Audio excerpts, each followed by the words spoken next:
नमस्कार जी। मैं आज एक बहुत बड़ा ऐलान करने जा रहा हूं। जैसा कि सबको पता है कि आम आदमी पार्टी सच्चे दिल से ईमानदार पार्टी है। आम आदमी पार्टी एक एंटी करप्शन आंदोलन से निकली हुई पार्टी है और आम आदमी पार्टी की दिल्ली और पंजाब की सरकारें तहे दिल से ईमानदार सरकारें हैं। हम एक पैसे की भी हेरा फेरी बर्दाश्त नहीं करेंगे। जब मैं पंजाब में चुनाव प्रचार करता था, गांव-गांव जाता था, कस्बों में जाता था, तो लोगों के चेहरे पर मैं एक उम्मीद देखता था। लोगों की आंखों में एक उम्मीद मुझे नज़र आती थी कि शायद कोई आएगा जो हमें भ्रष्टाचार की इस दलदल से बचाएगा। जब मेरा नाम मुख्यमंत्री के लिए अनाउंस किया गया, तब भी मुझे अरविंद केजरीवाल जी ने कहा था कि भगवंत जो मर्जी हो जाए, हमने भ्रष्टाचार बर्दाश्त नहीं करना। मैंने उनको वचन दिया था कि एक पैसे की भी हेरा फेरी बर्दाश्त नहीं करेंगे, चाहे वो अपने हों हेरा फेरी करने वाले, चाहे बेगाने हों। इसी सिलसिले में मेरे ध्यान में एक केस आया कि मेरी सरकार का, पंजाब सरकार का कैबिनेट मंत्री अपने डिपार्टमेंट में टेंडर और बाकी खरीद फरोख्त में से 1% कमीशन मांग रहा था। तो मैंने उसको गंभीरता से लिया। ये मामला सिर्फ मेरे पास ही है, मीडिया के पास इसकी कोई जानकारी नहीं है, विरोधियों के पास इसकी कोई जानकारी नहीं है। मैं चाहता तो इसको दबा सकता था। अगर मैं ऐसा करता तो मैं लाखों करोड़ों पंजाबियों का दिल तोड़ता जिन्होंने मुझ पर यकीन किया। तो मैं अपनी पार्टी की जो विचारधारा है उसके भी खिलाफ होता। और मैं एक्शन लेने जा रहा हूं। उस मंत्री का नाम है डॉक्टर विजय सिंगला, जो कि सेहत मंत्री पंजाब में कैबिनेट में थे। जब मैंने उनको ये सबूत दिखाए तो उन्होंने अपना गुनाह कबूल भी किया। तो हम चाहे अपने हों चाहे बेगाने हों, जीरो टॉलरेंस है हमारी रिश्वतखोरी के खिलाफ। मैं सबको कहना चाहता हूं कि अब सिस्टम बदल गया है। चाहे आप अफसर हो, चाहे पंजाब में किसी राजनीतिक पद पर हो, चाहे विपक्ष में हो, चाहे सरकार में हो, अब सिस्टम बदल गया है। अब 1 रुपए की भी हेरा फेरी नहीं चलेगी।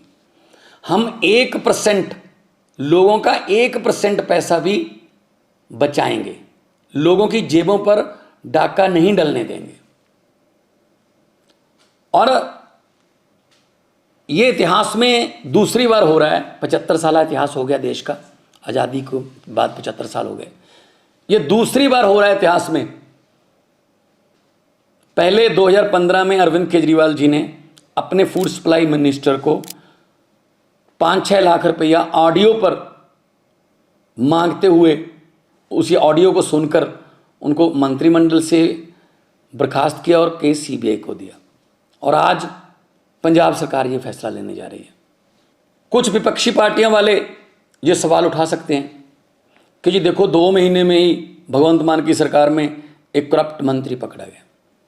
मैं उनको ये बताना चाहता हूं कि उस पर एक्शन भी मैं ही ले रहा हूं। इससे पहले कई मुख्यमंत्रियों ने ये कबूल किया था कि मेरे मंत्रिमंडल में बहुत से मंत्री जो हैं माफिया से जुड़े हुए हैं और करप्शन करते हैं, लेकिन उन्होंने कोई एक्शन नहीं लिया। लेकिन आम आदमी पार्टी कट्टर ईमानदार पार्टी है। हम अपने मंत्री पर सख्त एक्शन ले रहे हैं और पुलिस का मामला भी, पुलिस को उसके खिलाफ कार्रवाई करने के निर्देश भी दे रहे हैं। बहुत से लोग ऐसे हैं जिनके दिल में, जिनके दिमाग में ये धारणा है कि ये करप्शन का ताना बाना बहुत बड़ा है, ये टूट नहीं पाएगा, ये करप्शन ऐसी चलती रहेगी। बिल्कुल भी ऐसा नहीं है। अगर नीयत सच्ची हो सब कुछ हो सकता है। अरविंद केजरीवाल जैसे भारत मां के सपूत हों, जिन्होंने पार्टी ही एंटी करप्शन मूवमेंट से निकलकर बनाई, और उनके साथ मेरे जैसे हजारों वतनप्रस्त सिपाही हों, तो ये देश बदल सकता है। भगत सिंह जी को ये कभी भी चिंता नहीं थी आज़ादी कैसे आएगी। उनको चिंता ये थी कि आज़ादी के बाद देश कौन से हाथों में जाएगा, कहीं फिर तो नहीं लूट मचेगी। लेकिन हम भगत सिंह के सपनों की आज़ादी को घर घर तक पहुंचाने के लिए वचनबद्ध हैं। इसी सिलसिले में हमने ये एक्शन लिया है। मैं फिर दोबारा कहना चाहता हूं भ्रष्टाचारियों को, जो देश को लूट रहे हैं, जो गरीबों का हक मार रहे हैं, कि जितने मर्जी इकट्ठे कर लो पैसे, हीरे मोती, मगर ख्याल इतना रहे कफन पे जेब नहीं होती, सब कुछ यहीं रह जाएगा। तो करप्शन फ्री कंट्री बनाना अरविंद केजरीवाल जी का सपना है और देश को आगे बढ़ाना उनके सभी हजारों लाखों की गिनती में सिपाहियों का सपना है। इनकलाब जिंदाबाद।